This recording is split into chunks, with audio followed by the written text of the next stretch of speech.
So I can honestly say I have full appreciation for the phrase, life can change in the blink of an eye.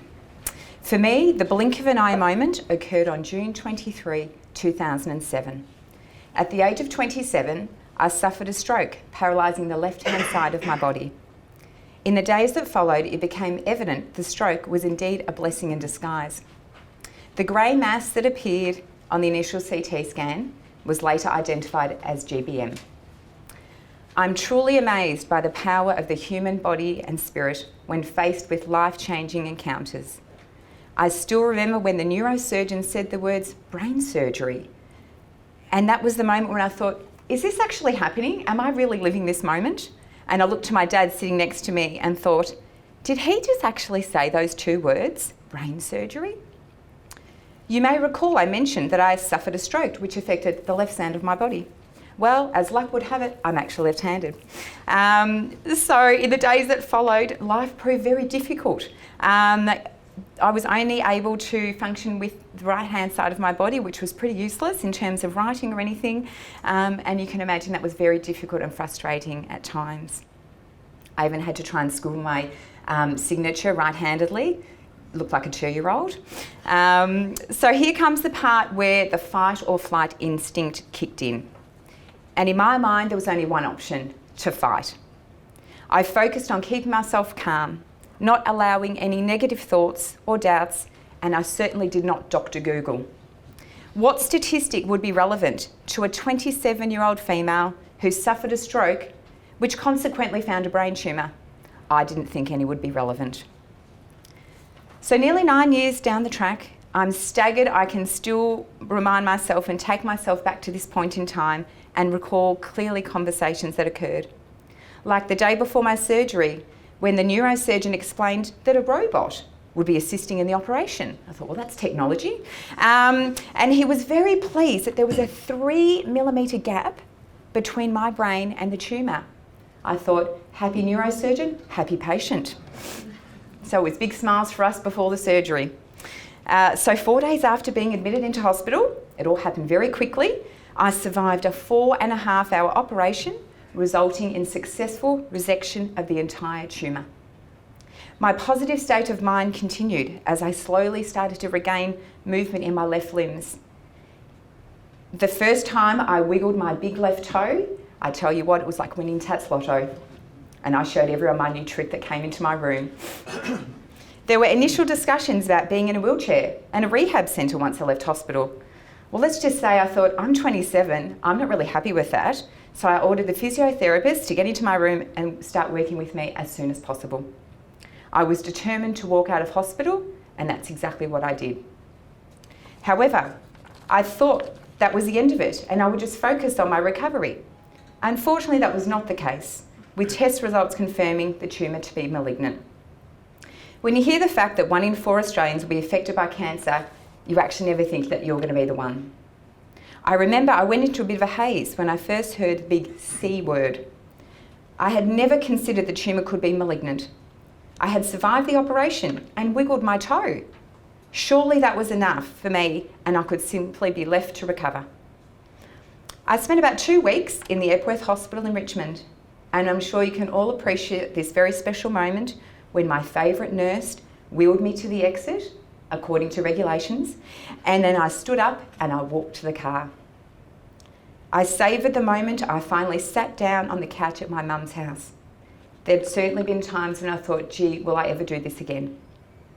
Whilst in hospital, I was introduced to a truly amazing man, my neuro-oncologist, Dr. Lawrence Scher, and learned a new word some of you will be familiar with, temozolomide. That was a big new word in my vocabulary. So now I face my biggest challenge yet, and did it the only way I knew. That's right, positively. I put on the blinkers and I simply focused on one day at a time.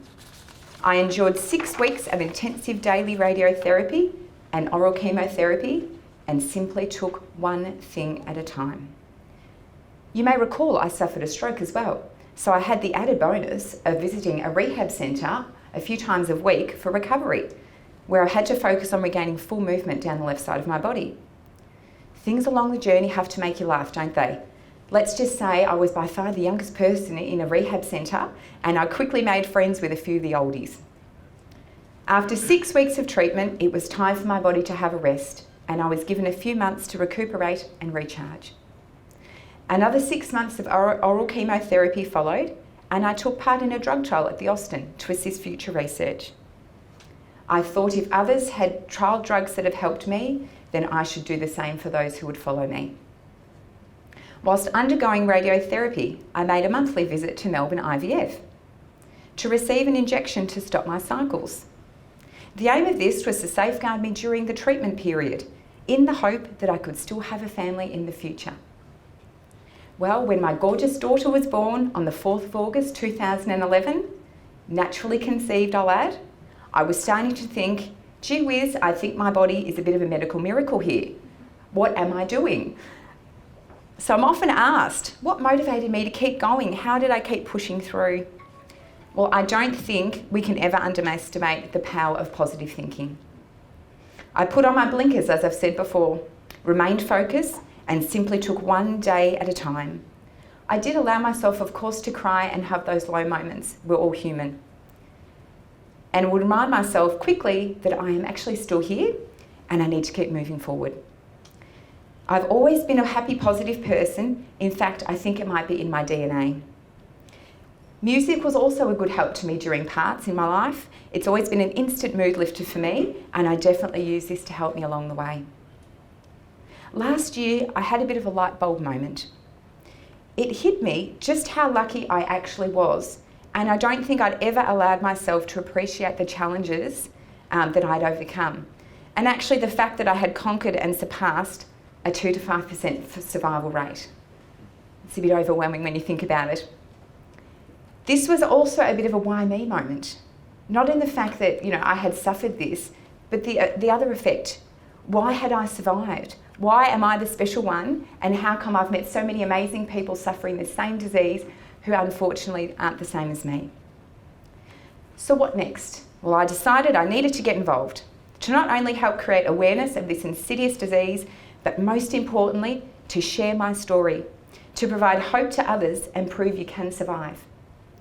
I have certainly learnt many life lessons over the past 8 years and believe no matter what challenges you face, either big or small, if you remain focused on the end result, it's amazing what we can actually achieve. So I've become quite an active member over the past 12 months of the brain cancer community, and it's a fabulous one. And I'm so lucky to now have so many friends and be connected with so many inspiring people.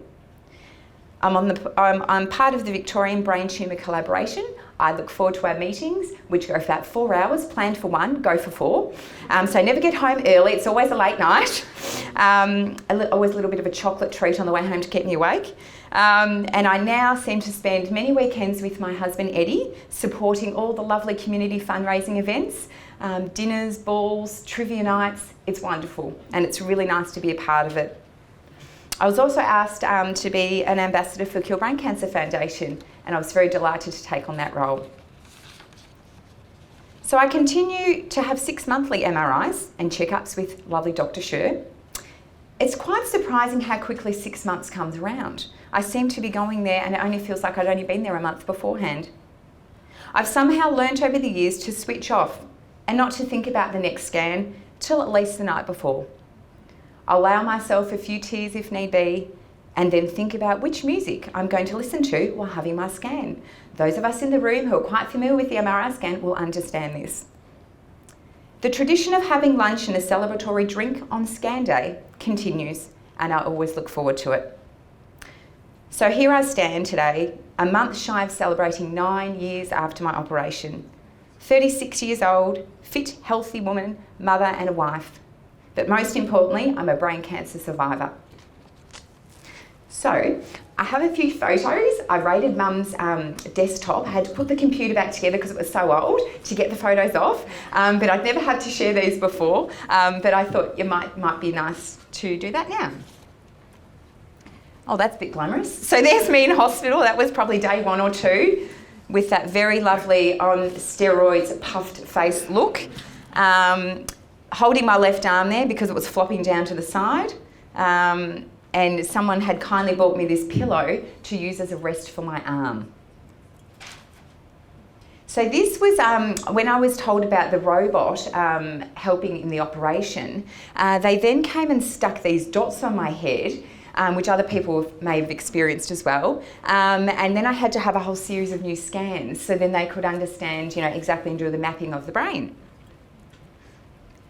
Pretty special moment here. These were two of my favourite nurses and physiotherapists that helped me. These were the first steps that I actually took out of my hospital room.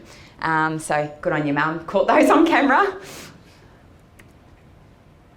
That's the nice. I just got home when that photo was taken. So you've still got the crusty scar. I had 27 staples across the head there, and obviously a semi-full head of hair still. That's that special moment I mentioned when I sat down on Mum's couch for the first time and just embraced it. And so, yeah, Mum had to take a photo. That's what I actually look like today. So I actually wear a hairpiece.